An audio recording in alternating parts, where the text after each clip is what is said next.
whenever I mention it that I'm from Cleveland to like anybody that I've met out here in Nevada, they're always kind of like, ew. They might not say ew, but I could tell it's definitely ew that they're thinking because like me too. But anyways, they're like, how did you get out here? And that's a totally like valid question. So let's talk about it. Here's how I ended up finding the Desert Rose, picking it out of all of the other different brothel options while knowing nothing about brothels in Nevada, and then flying out across the country and then eventually moving out here.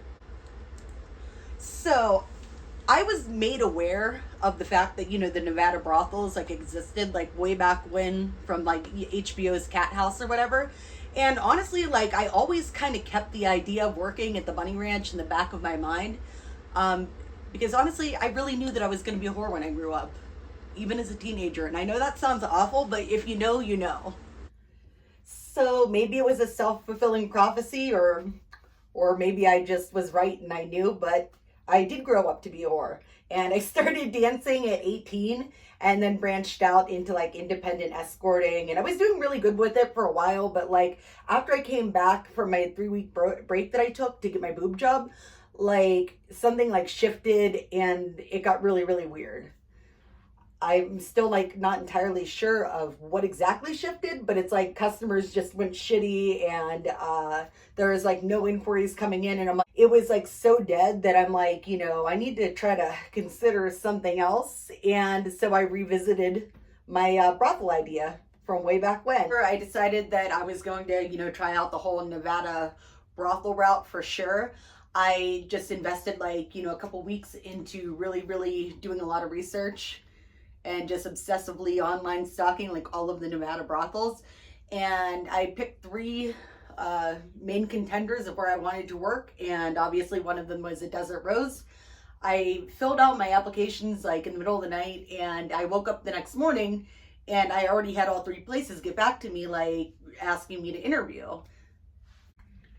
So anyways, I'm interviewing with the first 2 places that I had applied at, and they're telling me, like the whole layout of how everything works.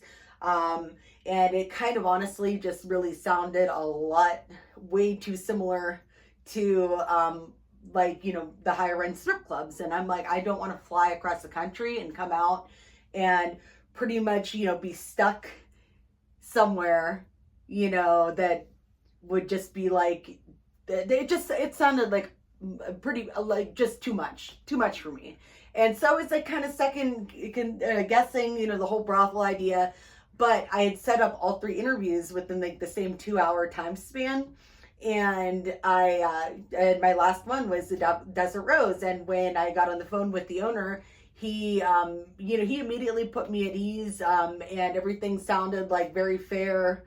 I had a lot of stupid, panicky questions. He worked with me on that, and I was set. I never ended up even calling back the other places and letting them know, because I don't owe that to anybody. But yeah, so they did make me feel comfortable enough to, just completely nosedive into flying across the country and, pursuing a form of sex work that I've never done. And honestly, like, I'm still surprised that I actually did follow through with the whole brothel route, because I worked independently for like a long time. And it's like, I really didn't like the idea of having anybody else's rules involved in, what I do for a living, because I feel like that like full service sex work is something that should be handled with a lot of autonomy, and you're making your own decisions, blah blah blah. And even more surprising, I'm still here because it works out. But yeah, so that's how I found the Desert Rose. That's how I decided to come out and work here. And if you would like to hear about how you obtain like a work license, at least in Elko County, because yeah, Elko County is like the only county I've ever worked. I've only worked at the Desert Rose. Yeah, I am probably going to cover that in my next video, because people are always like really curious when I tell them that I actually have like a little license to hustle. Like literally, it's like a little ID with my picture, my real name, and licensed sex worker, Elko County on it.